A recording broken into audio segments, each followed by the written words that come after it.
జలసౌదాలో ఆ శాఖ మంత్రి ఉత్తమ్ కుమార్ రెడ్డి మాట్లాడుతున్నారు. లైవ్ చూద్దాం. ఇప్పుడు దాని గురించి మాట్లాడరు. అదేవిధంగా నేను పార్లమెంట్ ఉండగా 2022 వరకు హౌసింగ్ ఫర్ ఆల్ అని పెట్టిండ్రు. మరి హౌసింగ్ ఫర్ అసలు ఎవరికి చేసిండ్రు అసలు అర్థమే కాదు. మరి కేవలం ఒక ఎన్నికల్లో లబ్ధి పొందడానికి వాళ్ళు ఇచ్చిన హామీల మీద అసలు ఏం మాట్లాడకుండా కాంగ్రెస్ ప్రభుత్వం మీద పార్టీ మీద బురద జల్లడం తప్పితే మరొకటి కాదు అని చెప్పి నేను మనం చేస్తాను. సార్ మీ సీఎం బడేబయ్య అని చేసిన కామెంట్స్ టీఆర్ఎస్ చాలా అంటే వాళ్ళిద్దరూ చీకటి ఒప్పందం ఉంది కావాలని అందుకనే వాళ్ళు ఏదో మాట్లాడుతారు. 10 ఏళ్ళు వాళ్ళ అధికారంలో కదా. ఆ విషయంలో ముఖ్యమంత్రి గారు నిన్న స్పష్టీకరణ చేసిండు.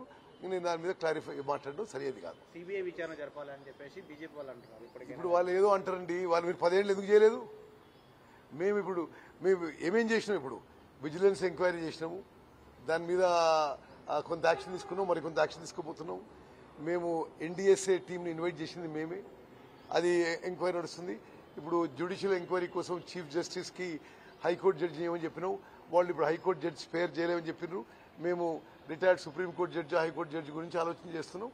దాని గురించి క్యాబినెట్ లో నిర్ణయం తీసుకున్నాం. 7వ బ్లాక్ సంబంధించిన ఈఆర్టీ టెస్ట్ రిజల్ట్ వచ్చేసింది. అది మీకు రిపోర్ట్ వచ్చిందా? దాంట్లో ఏం ఫైండింగ్స్ ఉన్నాయి? ఇప్పుడు బ్లాక్ 7 కాదు, అన్ని బ్లాక్లలో ఆ టెస్ట్ చేయించబోతున్నాం. ఆ టెస్ట్ రిపోర్ట్లు కూడా ఎన్డీఎస్ఏకి సబ్మిట్ చేయబోతున్నాం. Okay, thank you. రేపు